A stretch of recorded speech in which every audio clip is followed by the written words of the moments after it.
200 কোটি নামাজ পড়ে কিন্তু একসাথে হাঁটে না কেউ। আবাবিল কি শুধুই গল্প আজ, নাকি ঈমান হয়েছে ক্ষয়? আকাশের দিকে চেয়ে আছি, আবাবিল কি আসবে ফিরে, নাকি আমরাই হব আবাবিল, জাগবে মুসলিম, এক হবে ফিরে। গাজা ইসরায়েলি আগ্রাসন দিন দিন ভয়াবহ রূপ নিচ্ছে। নিষ্পাপ শিশুদের জীবন নিভে যাচ্ছে বোমার আঘাতে, অথচ বিশ্ব মুসলিম উম্মা কেবল দূর থেকে দোয়া করা ছাড়া আর কিছুই করতে পারছে না। প্রতিটি মোনাজাতে হয়তো ফিলিস্তিনের আকাশে আবারও আবাবিলের আগমনের জন্য প্রার্থনা করে মুসলমানরা। যে আবাবিল একদিন কাবাকে আব্রাহার হাত থেকে রক্ষা করেছিল, সে আবাবিল কি আবার ফিরে আসবে? তার চেয়েও বড় প্রশ্ন হলো, বিশ্বের মুসলিম রাষ্ট্রগুলো ফিলিস্তিনের পাশে দাঁড়াচ্ছে না কেন? যেখানে পশ্চিমা বিশ্বের সমর্থনে ইসরায়েল ফিলিস্তিনিদের অস্তিত্ব মুছে দিচ্ছে, সেখানে মুসলিম দেশগুলো কেন ঐক্যবদ্ধ হয়ে তাদের পাশে দাঁড়াতে পারছে না? চলুন এর কিছু কারণ খুঁজে বের করা যাক। জীবনের সব আয়োজন এখানে একসাথে।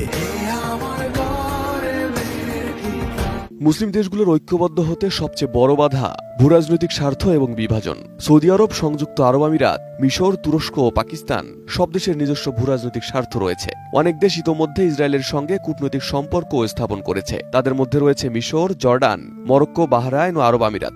আবার মুসলিম বিশ্বে শিয়া সুন্নি বিভাজন রয়েছে, যা ঐক্য গঠনের সবচেয়ে বড় বাধা। ইরান ও সৌদি আরবের মধ্যে দীর্ঘদিনের বিরোধ এর অন্যতম প্রধান উদাহরণ। মুসলিম বিশ্বের মধ্যে কিছু দেশ সামরিকভাবে শক্তিশালী হলেও সম্মিলিতভাবে যুদ্ধ পরিচালনা করা বেশ কঠিন, কারণ ইসরায়েলের সেনাবাহিনী বিশ্বের অন্যতম উন্নত বাহিনী। রয়েছে আয়রন ডোম, ডেভিড স্লিং, অ্যারো সিস্টেমের মতো শক্তিশালী আকাশ প্রতিরক্ষা ব্যবস্থা। ধারণা করা হয় ইসরায়েলের হাতে 80 থেকে 400টি পরমাণু ওয়ারহেড রয়েছে। যদি মুসলিম বিশ্ব সম্মিলিত হামলা চালায়, তবে ইসরায়েল পরমাণু অস্ত্র ব্যবহার করতে পারে, যা মধ্যপ্রাচ্যের জন্য বিপর্যয়কর হবে। অপরদিকে মুসলিম দেশগুলোর মধ্যে একমাত্র পাকিস্তানের পরমাণু অস্ত্র আছে, কিন্তু সেটি ইসরায়েলের বিরুদ্ধে ব্যবহার করা হবে কিনা তা নিশ্চিত নয়, কারণ দেশটি প্রতিবেশী ভারতকে চাপে রাখতেই ব্যস্ত। আবার ইরানের পারমাণবিক অস্ত্র আছে বলে ধারণা করা হলেও সেটিও নিশ্চিত নয়।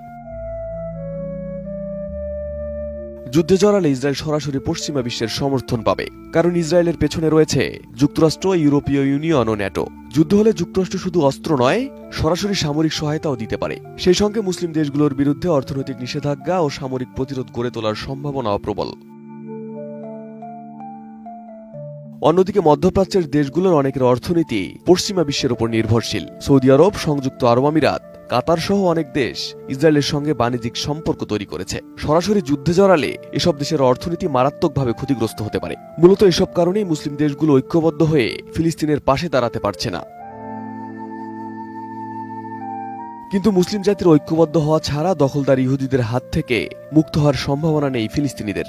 যদি একদিন মুসলিম উম্মাহ সত্যিকার অর্থে ঐক্যবদ্ধ হয়, তবেই ফিলিস্তিনে ন্যায় বিচার প্রতিষ্ঠা হবে, আর ইসরায়েলের নিষ্ঠুরতার সমাপ্তি ঘটবে। ইতিহাস সাক্ষী, যখন মুসলিমরা এক হয়েছিল, তখন কেউ তাদের পরাভূত করতে পারেনি। যেমনটা ঘটেছিল খুলাফায়ে রাশিদিনের যুগে, উমাইয়া ও আব্বাসীয় খিলাফতের যুগে এবং উসমানীয় সাম্রাজ্যের যুগে।